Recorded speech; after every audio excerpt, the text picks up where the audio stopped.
Alhamdulillah, salatu wassalamu ala rasulillah wa ala alihi wa sahbihi wa mawallah.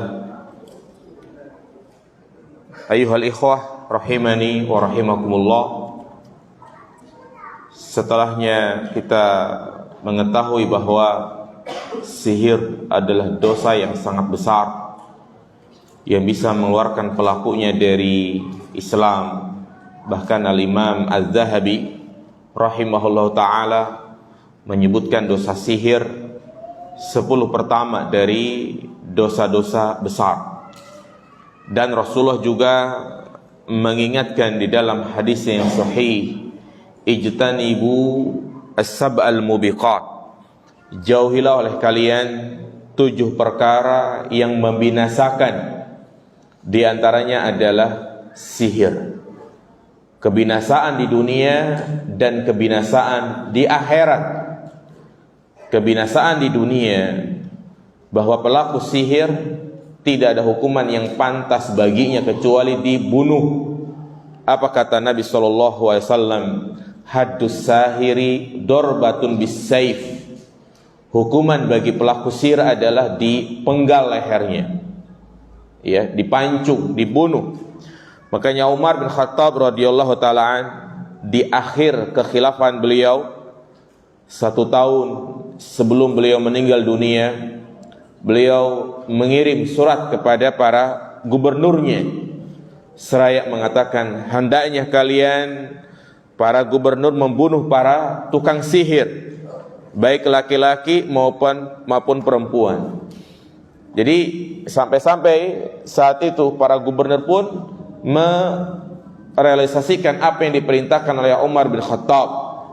Dikumpulkan ya tukang-tukang sihir yang ada bukti-buktinya, kemudian ya dibunuh.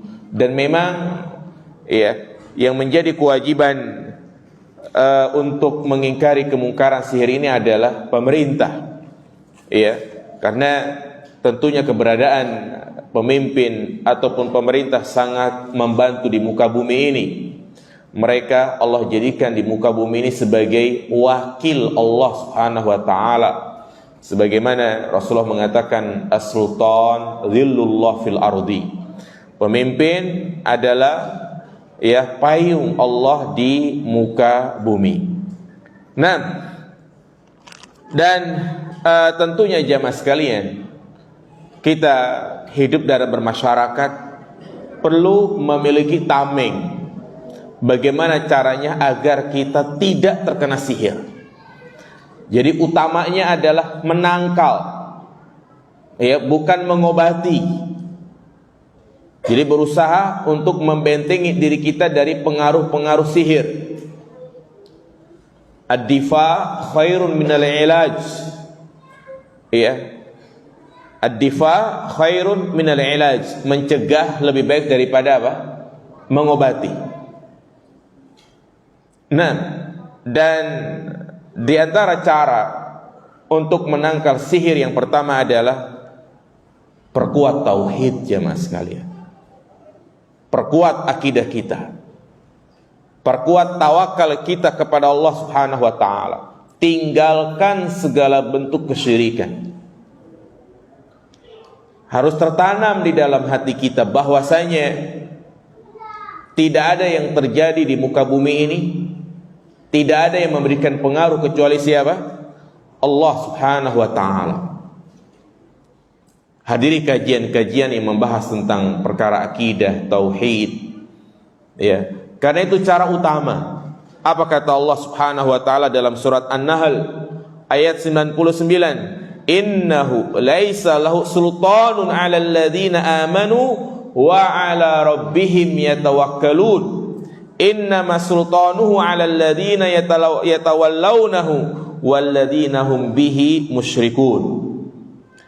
Bahwasanya syaitan tidak mampu, tidak memiliki kekuasaan untuk mencelakai orang-orang yang beriman dan orang-orang yang bertawakal kepada Allah. Siapa yang bilang ini? Allah Subhanahu wa ta'ala. Perkuat iman, tawakal, maka syaitan tidak akan mampu mencelakai kita. Karena ya, kuasa syaitan hanyalah bagi orang-orang yang berbuat syirik kepada Allah Subhanahu wa taala.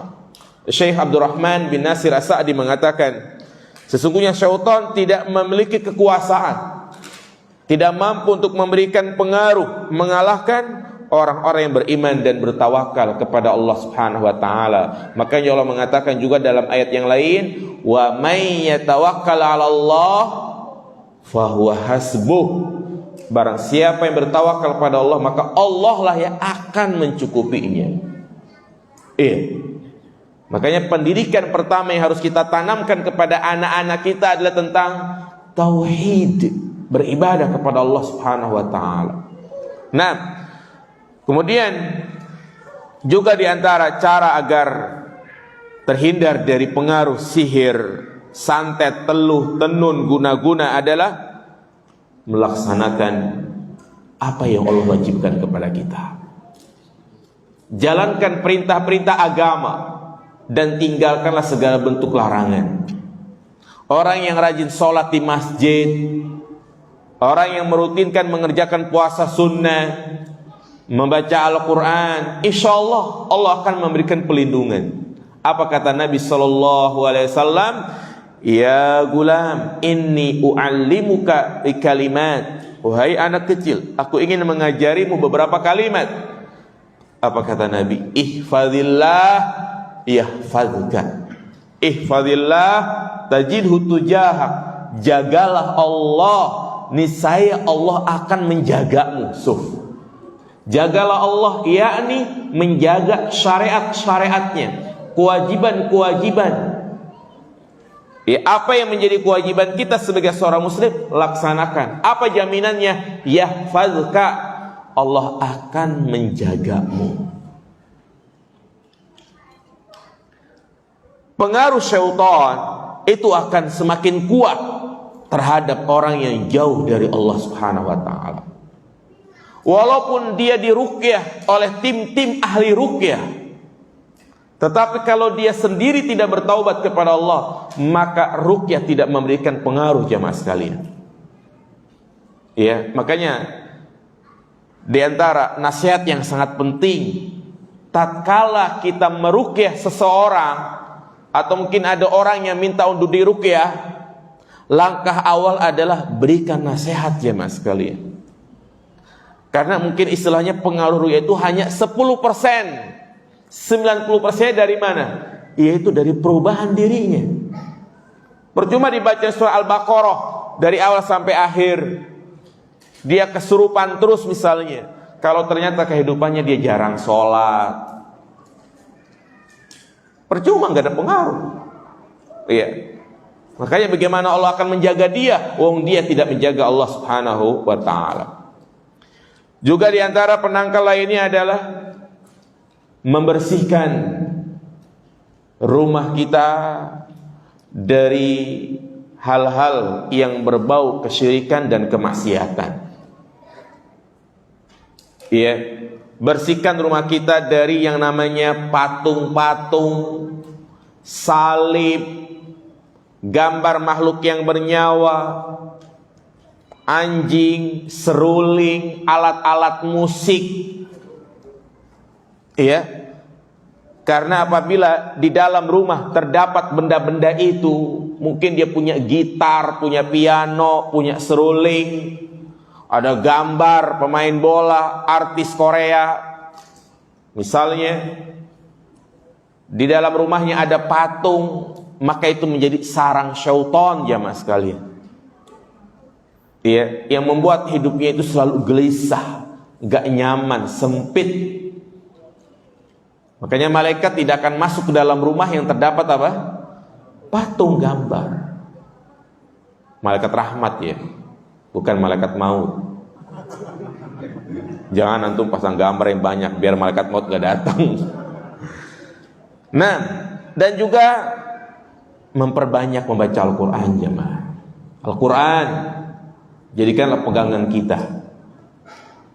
Dan juga rutinkan membaca zikir. Makanya Kita sebagai seorang muslim disuruh mengawali segala bentuk aktivitas kita dengan doa, dengan zikir. Mau pergi kerja, bismillah tawakkaltu 'alallah, la haula wala quwata illa billah. Masuk ke toilet, masuk ke rumah, pakai baju, semuanya ada zikir-zikirnya. Dan juga ba'da sholat jangan langsung kabur, baca zikir. La ilaha illallah wahdahu la syarikalah, lahul mulku wa lahul hamdu wa huwa ala kulli syai'in qadir. Utamanya lagi zikir pagi dan petang, rutinkan. Ya. Ba'da asar jangan malah nongkrong di depan rumah, gosipin orang, terutama ibu-ibu. Baca zikir pagi dan petang. 6. Insyaallah orang yang merutinkan zikir-zikir seperti ini, dia akan terhindar dari gangguan syaitan, dari pengaruh-pengaruh sihir. Makanya Rasulullah mengatakan, la taj'alu buyutakum kubura, fa inna syaitana yanfiru minal baitil ladzi tuqra'u fihi suratul Baqarah. Jangan jadikan rumah kalian itu seperti kuburan, hampa, sepi, enggak ada bacaan-bacaan Al-Quran. Karena syaitan akan lari dari sebuah rumah yang dibacakan surat Al-Baqarah. Kemudian juga utamanya lagi, biasakan tatkala kita tiba di suatu tempat untuk membaca doa a'udzu bikalimatillahi tammati min syarri ma khalaq. Ya. Dan juga biasakan untuk memakan 7 butir kurma ajwa. Tahu kan kurma ajwa? Warnanya kuning atau merah? Hitam ya. Nah, apa kata Nabi SAW? Man tasabbaha kulla yaumin sab'a tamarat ajwa lam yadurhu fi dzalikal yaum summun wala sihar. Barang siapa di pagi hari setiap hari dia makan kurma ajwa. Kurma ajwa yang paling bagus karena kan kurma itu macamnya banyak ya. Ada kurma sukari, ada kurma majmul, kurma ini, kurma itu. Ya. Jadi kurma ajwa, kurma Madinah, yang harganya itu lumayan ya. Kalau yang ajwa pun punya kelas ya. Ada ajwa ali ya, yang harganya sekilo bisa 400-500an. Nah, bukan kurma sukari. Kurma sukari mah buat apa? Iya, jadi ini diantara kiat-kiat agar kita terhindar dari gangguan syaitan dan juga pengaruh sihir. Juga biasakan kalau sudah tiba waktu maghrib, menjelang maghrib, ya pintu rumah ditutup, jendela-jendela ditutup, dan bukan malah dia keluyuran, ngabuburit, ya kan? Jadi apa kata Nabi SAW? Jika malam telah masuk, jika kalian berada di sore hari, maka tahanlah anak-anak kalian. Sesungguhnya syaitan berkeliaran di waktu itu. Ya. Jadi sunnahnya adalah menjelang maghrib itu bukan malah jalan-jalan. Kalau kita keluar menjelang maghrib, macet malah. Lagi di Polres itu kan. Nah, ya jadi sunnahnya ya tutup pintu.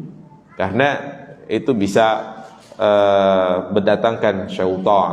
Dan memang demikian ya mas, kalau orang yang terkena penyakit ain, itu diawali karena dia tidak perhatian dengan hal-hal seperti ini.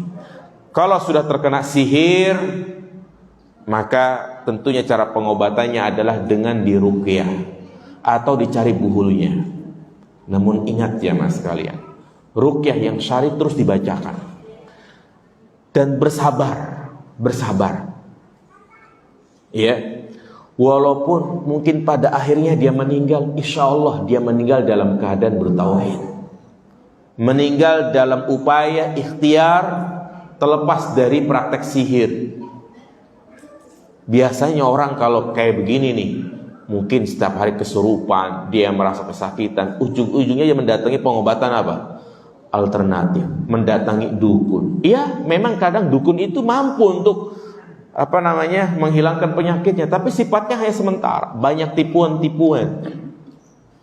Kalau dia misalnya mati ya mas kalian, ujung-ujungnya mati, berarti dia meninggal dalam keadaan apa? Syirik. Lebih baik dia mati dalam keadaan dia bersabar, diruqyah. Ya. Karena Itulah tadi Nabi SAW menganjurkan dengan hal-hal yang syar'i, bukan mengada-ngada. Baik, saya kira cukup ya. Nggak ada pertanyaan kan? Iya, nggak ada kertas masuk sini ya. Baik jamaah sekalian, semoga kajian ini bermanfaat bagi kita semua ya. Iya, ini ada pertanyaan. Iya, bagaimana cara kita mengetahui buhul-buhul itu disimpan tukang sihir?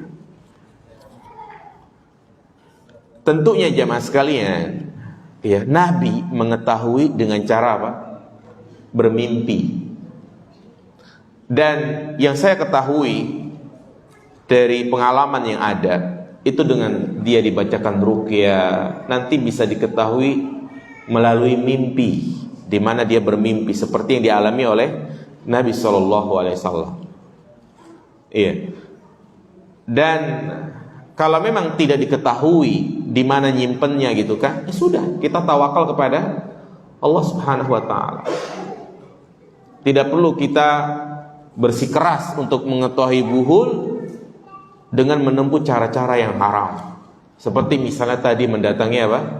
Dukun. Ya memang kadang dukun bisa kasih tahu. Ya, tapi ketika dia percaya sama dukun, kena lagi dosanya. Man ata'arrafan fasalahu.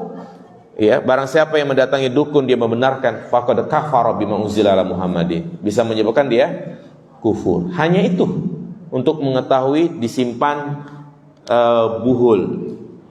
Ya. Jikalau memperkuat iman dan tawakal mampu membentengi seorang dari pengaruh sihir, lalu kenapa Rasulullah SAW terkena sihir? Bukankah Rasulullah manusia terbaik iman dan tawakalnya? Baik jamaah sekalian, sihir tadi saya sampaikan yang menimpa bagi orang yang beriman adalah apa? Ujian. Ujian. Ini ujian bagi Nabi. Iya, bukan berarti Nabi lemah imannya, lemah tawakalnya, tidak. Nabi terkena sihir, ya tadi banyak hikmahnya. Yang pertama menunjukkan bahwasanya beliau adalah manusia biasa. Yang kedua, ketika seorang terkena sihir, ya, maka itu menjadi ujian bagi dia kalau dia adalah orang yang beriman. Kemudian juga yang ketiga jamaah sekalian, jangan kita memahami sebaliknya. Bukankah Rasulullah adalah manusia terbaik? Artinya sekelas Rasulullah aja kena sihir, apalagi kita. Orang yang beriman, orang yang tawakal aja masih kena sihir, apalagi orang yang tidak beriman jamaah sekalian. Iya. Dan tentunya banyak hikmah-hikmah yang lain. Kenapa Rasulullah terkena sihir? Baik. Saya memiliki orang tua yang bisa mengobati orang dengan media akhir dengan membaca surah Al-Fatihah dan syair-syair. Apakah perbuatan tersebut tergolong perbuatan syirik? Dan apabila perbuatan syirik saya sudah memberikan nasihat tapi beliau masih melakukan perbuatan-perbuatan tersebut, bagaimana sikap saya sebagai seorang anak selanjutnya? Mohon nasihatnya. Kalau memang sudah disampaikan, ya jadi jelas ya, media-media seperti itu ya tidak dibenarkan. Ruqyah yang syar'i adalah ruqyah dengan membaca ayat-ayat Al-Quran atau ayat-ayat ruqyah, bukan syair-syair, bukan jampi-jampi. Setidaknya itu termasuk perkara bid'ah dalam agama. Nah, maka tugas antum sudah selesai, karena kewajiban sebagai anak adalah al-balagh, tabligh, menyampaikan. Adapun ya mengharapkan perubahan, yaitu kita harapkan kepada Allah Subhanahu wa ta'ala. Jika ada seorang yang mengaku bisa melihat syaitan atau memiliki indera keenam, bagaimana Ustaz? Lalu jika benar ada, apakah hal ini bisa dihilangkan? Bagaimana caranya Ustaz? Iya, ini benar. Orang yang istilahnya memiliki indera keenam banyak menganggap ini kelebihan. Lah, itu justru kekurangan yang harus diobati. Seperti ada salah satu murid saya di sekolah itu kan, ya biasa orang-orang yang menghadapi masalah seperti ini, ya kadang dia teriak-teriak, bilang tuh di belakang ada yang ngikutin, ya kan? Ini namanya orang apa? Indigo. Iya, dan cara menghilangkannya adalah dengan diruqyah. Dan memang pengaruhnya sangat luar biasa, karena dia artinya bersamanya ada jin, dan banyak sebab orang itu ya disukai jin. Yang pertama, memang jin itu suka sama dia. Yang kedua, jin benci sama dia. Makanya hati-hati perkara-perkara yang itu bisa membuat jin marah. Seperti misalnya apa? Membuang air di lobang-lobang, ya kan, kencing sembarangan. Nah, itu bisa jadi ya dia diganggu sama jin. Kemudian juga ya karena turunan, orang tuanya punya ilmu kanuragan ataupun yang semisalnya, sehingga dia punya khodamnya diturunkan kepada anaknya. Dan biasanya orang indigo kayak gini nih bisa membaca, jemaah. Iya, ini tidak lepas dari bantuan siapa? Jin. Seperti saya pernah mendapati orang kayak gini, baru aja ngobrol, saya tahu Pak Ustadz mau ngomong apa. Kaget saya, ya kan? Dia ngomong kayak begitu. Terus saya cerita, saya tahu yang Ustadz maksud siapa orangnya. Nah, makanya orang kayak gini nih, kalau dia biarin, dia jadi apa, jemaah? Dukun. Ya, tapi ya kita nasihatkan, ini jangan dibiarkan. Nanti akan ada rasa kebanggaan sendiri, rasa ujub sendiri. Disitulah syaitan semakin kuat. Ya, makanya dia berusaha untuk melepas khodamnya itu. Berat, memang berat sekali, jemaah. Ya, ruqyah mandiri sudah, akhirnya dia pun memanggil orang yang bisa meruqyah dia. Ya, kemudian dia berusaha untuk hadir kajian. Kalau sudah kajian kadang teriak-teriak sendiri, yaitu memang pengaruhnya, dan dia harus hadapi itu dengan sabar. Iya, jadi bisa dihilangkan, memang bertahap, tidak langsung hilang. Apakah merupakan godaan atau pengaruh gangguan syaitan jika terkadang malas dan enggan membaca Al-Quran dan terasa senang membaca hal-hal lain, buku, memasak, toko online? Nah, ya kalau sampai melalaikan kewajiban dia sebagai seorang istri, yang dilihat adalah channel YouTube orang makan, kriuk-kriuk, ya kan? Senang banget lihat orang makan itu kan, sampai lupa baca Al-Quran, lupa melayani suami. Mending habis dia nonton video dia masakin suaminya gitu kan.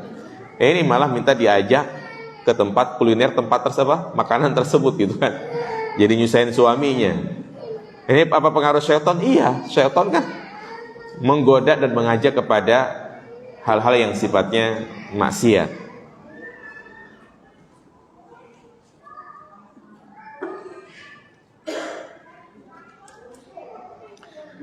Ibnu Taimiyah dalam Majmu' Fatawa halaman 13 juz 3 halaman 7, manusia memanfaatkan jin dan dalam perkara mubah sama seperti meminta tolong kepada manusia. Benar terkait hal ini Ustadz? Wallahu a'lam, saya belum membaca secara pasti ya tentang pendapat Syekhul Islam Ibnu Taimiyah seperti ini ya, yang intinya pada asalnya tidak boleh ya meminta bantuan kepada jin walaupun perkara mubah, tetap nggak boleh ya, dijelaskan oleh Syekh Muhammad bin Abdul Wahab sangat luas. Cuman kalau pendapat beliau wallahu alam ya mungkin ini perlu dicek kembali ya, wallahu alam.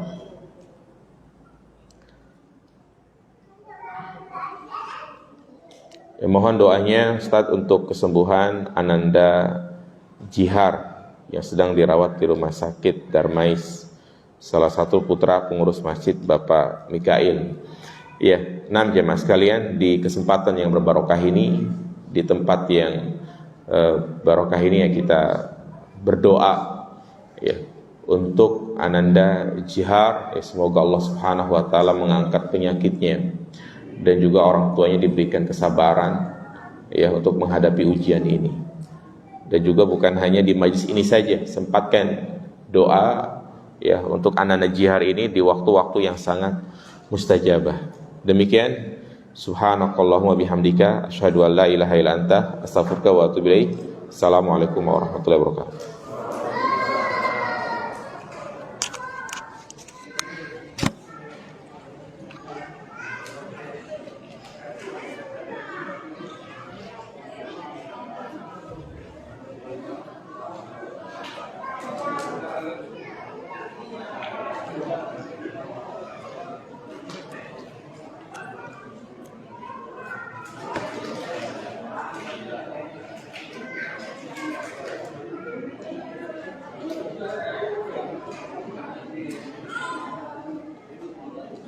Ustaz, jazakallah khairan Ustaz.